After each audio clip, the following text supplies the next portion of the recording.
In the early 2000s, a shift occurred in the gaming scene with first-person shooters.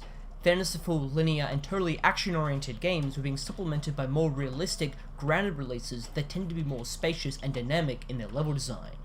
The tactical shooter genre cemented itself with Ghost Recon and Operation Flashpoint, but in 2000, Project I.G.I laid the groundwork for titles like Far Cry and Crysis by giving players huge levels and an authentic flavour to the gameplay.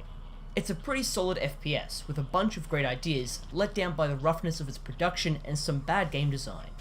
In Project I.G.I, you play as David Jones, an ex-SAS commando working for the Institute for Geotactical Intelligence, whose task to track down a rogue nuclear warhead in Eastern Europe. You're supported by Anya, who relays your objectives between missions and on the fly. There's fairly minimal interaction between them, which isn't very good when they're the only characters in the entire game. And that's the entire plot. There's no twists or surprises or any actual depth. When a villain appears, it's more like, oh, okay, so they could actually afford more than 2 voice actors. Well, sort of. Outside of cutscenes, all in-mission dialogue is purely text-based, which just comes off as very cheap and half-assed. This almost non-existent story isn't why you're playing I.G.I, as the gameplay redeems it. Gone are the cramped industrial warehouses and office buildings of the past. It's the wide open wasteland that makes up the far-flung corners of Eurasia. Perhaps Wasteland is unfair, with some nice weather effects and impressive vistas showing off the decent, if blurry textures. It definitely captures the setting. Just kidding, you do a fair share of warehouse searching and office clearing, as that's what most missions require. You have a single base or multiple installations that need to be infiltrated for some such purpose. Within them, you'll scour the area for information and clear it of any threats. Most just involve securing a vehicle or activating a terminal. I.G.I's level size can be huge and easily dwarf its contemporaries, with the one loading screen containing towns, train stations, military bases, and enemy guards and vehicles. For a lot of games, it's simple to create realistic looking levels. It's another such thing to model the entire map and how it would actually be laid out. I.G.I goes for the latter route by making you actually work to enter the levels proper. Enemies have assigned barracks where they will rush out if the alarm is raised. Larger central buildings frequently have basements with elevators, and warehouses contain numerous supplies and items. After some time, you'll start to notice the copy and pasted nature of the game's assets. Buildings and their interiors don't differ much, with the exception of a few levels. However, it can really feel like you're exploring an actual disused Cold War era base instead of some corridors slapped together.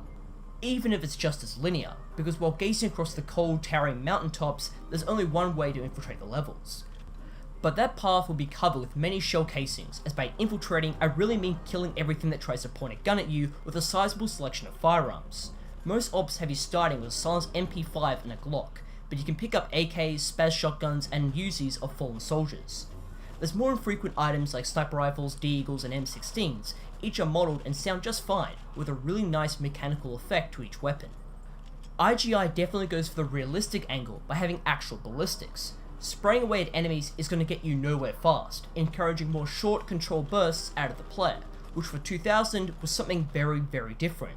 There's also bullet penetration in the game, which as you'd imagine is fucking awesome.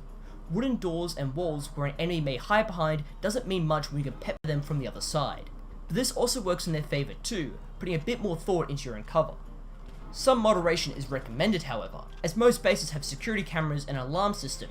You want to get the drop on the enemy first, so if the alarm system sounds and you see dozens of enemies rushing towards you, your chances of success drop dramatically.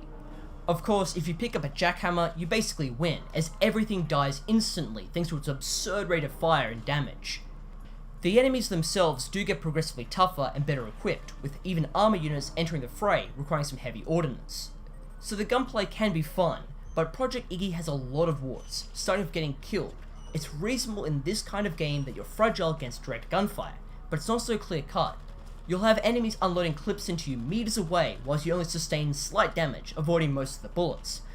Other times, those same enemies will fucking drop you at full health instantly. This will happen a lot. You'll avoid damage before suddenly dying and seeing mission failed into the screen. I.G.I's guns seem to have an inherent inaccuracy. I get it, realism and all, but firing an AK or an M16 shouldn't result in a spray of bullets all over the place if you dare go full auto. Strangely enough though, shotguns are absolutely deadly, with their range being equal to that of a rifle, making them great in all operations.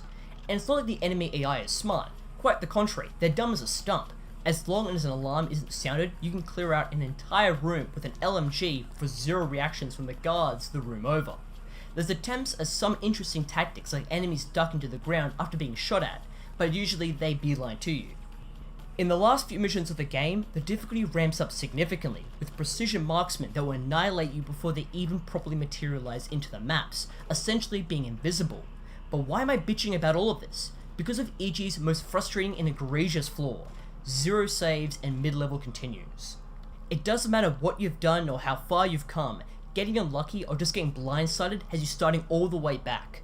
This turns great sections of the game into trial and error bullshit. We have to memorize where each and every enemy is, especially on the later levels where turning a corner can really fuck you up.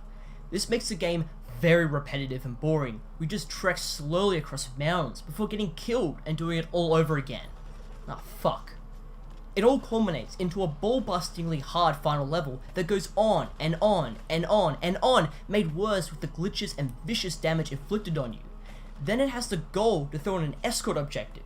It is fucking brutal and an overall shitty conclusion. I.G.I's enjoyment just fluctuates so drastically, it's very frustrating to properly critique it, as there are genuinely great moments peppered throughout the annoying bullshit. The openness to the environments and sense of authenticity are very compelling reasons to keep playing beyond seeing the earlier steps of modern tactical shooters. If you can find a copy on the cheap, it's worth it. However, those unwilling to deal with its at times unfair difficulty and numerous hiccups can probably avoid this one.